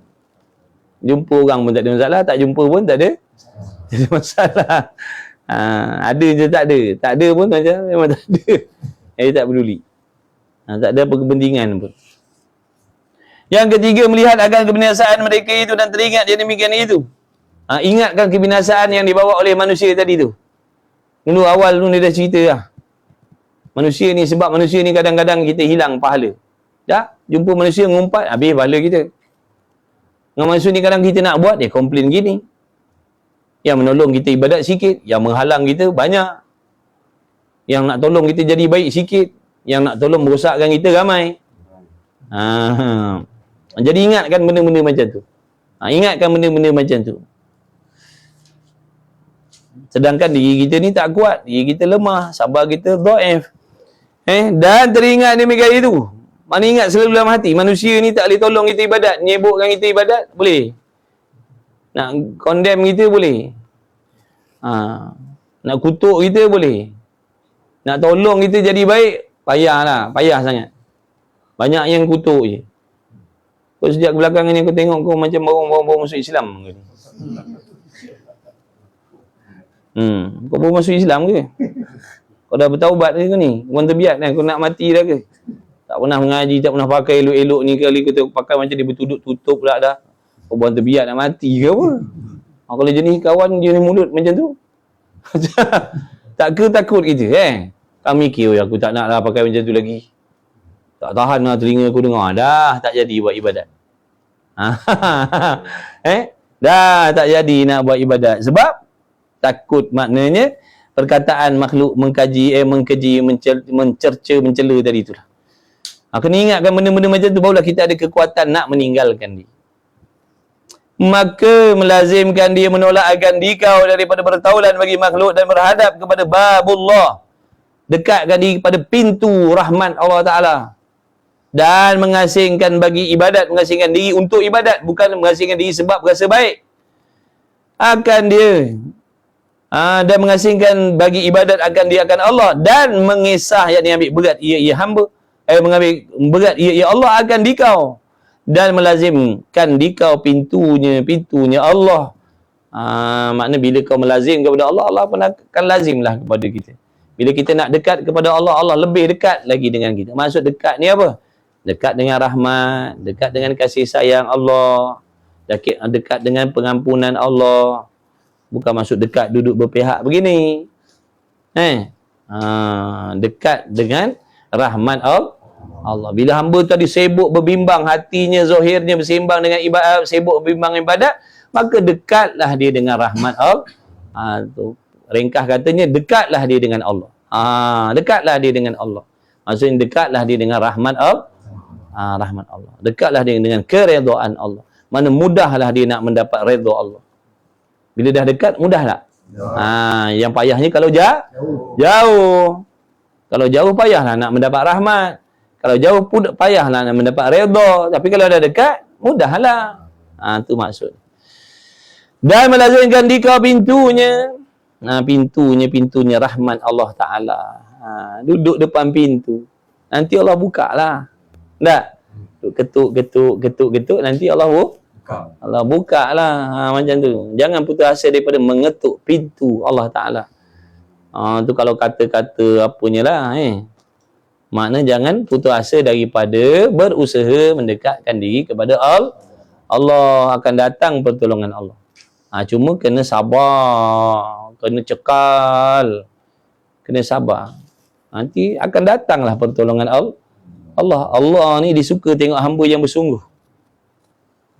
Bukan dia tak boleh tolong sekarang. Bukan dia tak boleh tolong sekarang. Dia boleh sangat nak tolong kita sekarang. Tapi Allah ni dia redha, dia suka, dia seronok tengok hamba yang bersungguh-sungguh. Jadi dia bertambah kasih dengan hamba yang bersungguh tadi tu.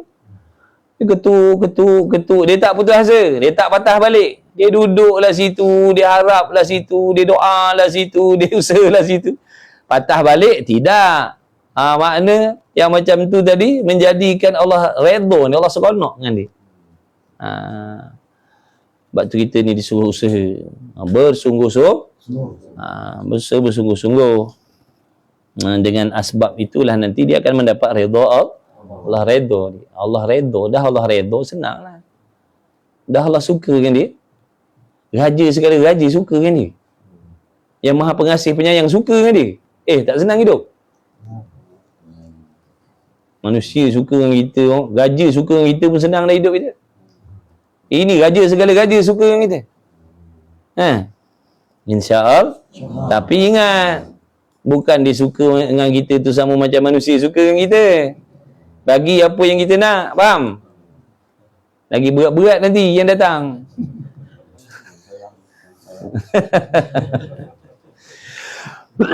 Lagi berat ujian dia. Bila Allah dah suka dengan hamba dia, Allah akan uji dia dengan ujian yang berat-berat. Sebab apa? Makin diuji dengan berat, makin rapat dia dengan Allah. Dia makin dekat dengan Allah. Makin bergantung dia dengan Allah. Lepas tu Allah suka bagi yang berat-berat kat hamba-hamba yang dia dah kasih. Makin diuji, makin berat, makin dekat bergantungan hatinya dengan Allah. Sampai tak lekang dalam hatinya Allah selalu sentiasa. Makin berat ujian ni makin macam tu. Tapi kalau duduk dan sedang dah mula tak ingat Tuhan. Dah mula berasa macam kuat. Dah mula berasa macam tak berhajat pertolongan Allah. Dah senang. Kan? Itulah diri kita tak jauh lagi Allah. Tapi tak apalah, usaha belajar mudah-mudahan cukuplah sekadar, makna cukuplah sekadar itu dengan berkat majlis ilmu kita pada malam ini. Mudah-mudahan sekalian sahabat yang mengikuti semuanya lah diampuni, dirahmati, diredai oleh Allah Subhanahu Wa Taala. Anak isteri kita semua tak terkecuali, kawan-kawan kita, orang yang banyak buat baik dengan kita, orang yang tak baik dengan kita, semuanya tak terkecuali. Mudah-mudahan diampuni oleh Allah, diredai oleh Allah, dirahmati oleh Allah, dikasihi oleh Allah. Masuklah ibu bapa kita, ibu bapa mentua kita, kawan-kawan kita semualah, yang baru, yang lama, yang dah lupakan kita, tak peduli, semualah muslimin muslimat, mukminin mukminat. Mudah-mudahan Allah Ta'ala mengampunkan segala dosa-dosa kita dan kita sentiasa mendapat bimbingan daripada Allah, pertolongan daripada Allah. Mudah-mudahan Allah Ta'ala menghantarkan hamba-hambanya yang menjadi asbab kita dekat dengan Allah, ingat pada Allah. Hantarkan hamba-hambanya yang jadi asbab kita mendapat petunjuk daripada Allah Subhanahu Wa Taala. Mudah-mudahan kalian semua dimurahkan rezeki yang halal lagi berkah. Mudah-mudahan kalian semua diberi umur yang berkah oleh Allah, ahli keluarga yang berkah. Mudah-mudahan diberi kesabaran, yang kita semua diberi kesabaran yang tinggi, dibersihkan hati kita daripada sebarang jenis penyakit hati. Mudah-mudahan Allah rezekikan kita husnul khatimah. Mudah-mudahan Allah rezekikan kepada kita mendapat syafaat Nabi Muhammad sallallahu alaihi wasallam. Mudah-mudahan Allah Ta'ala melahirkan di kalangan kita, keturunan kita hingga kiamat, anak-anak soleh solehah, berjaya dunia dan akhirat, terpelihara, terselamat daripada fitnah akhir zaman.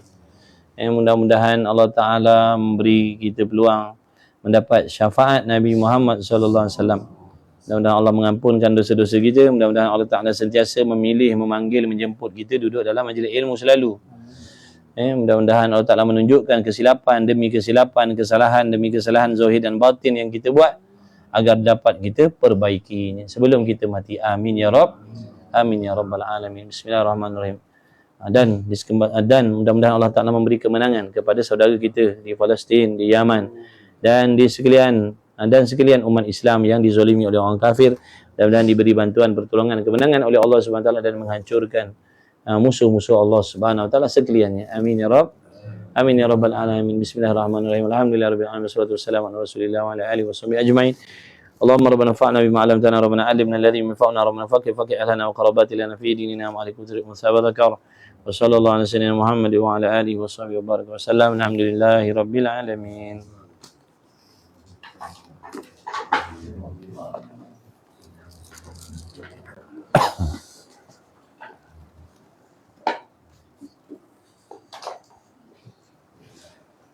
Jemput minum. Pot minum.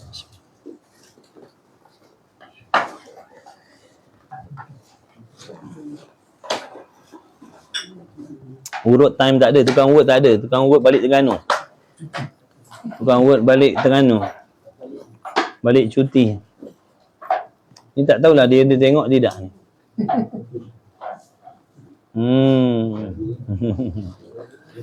Dia balik Terengganu, rumah dia orang Terengganu.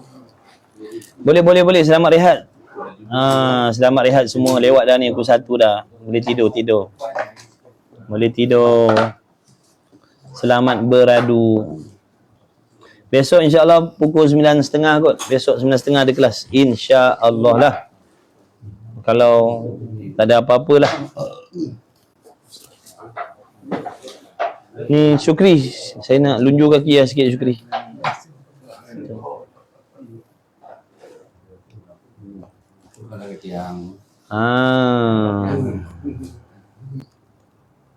InsyaAllah Azman. Terima kasih Azman. Masya-Allah. Bang, kan abang ni sikit mai. Kasih lalukan dia punya darah dia kasih. Tak mau mai. Kaki hantar duduk tepi sana. Tak, macam ni. Allah Karim. Astagfirullahaladzim. Sebaiknya.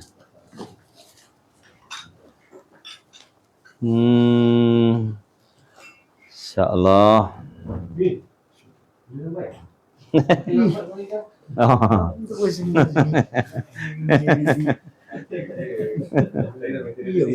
Allah SWT. Bang, perit bang. Tak ada minyak. Perit. Cuma minta minyak masak je bang. Sikit je. Jam. Dah ada minyak sikit tak?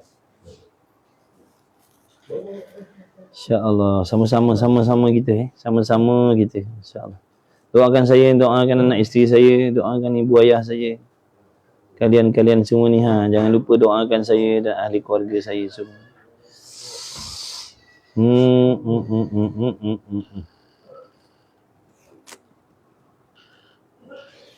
Boleh. Selamat berehat. Dah lewat. Dah lewat dah, selamat berehat.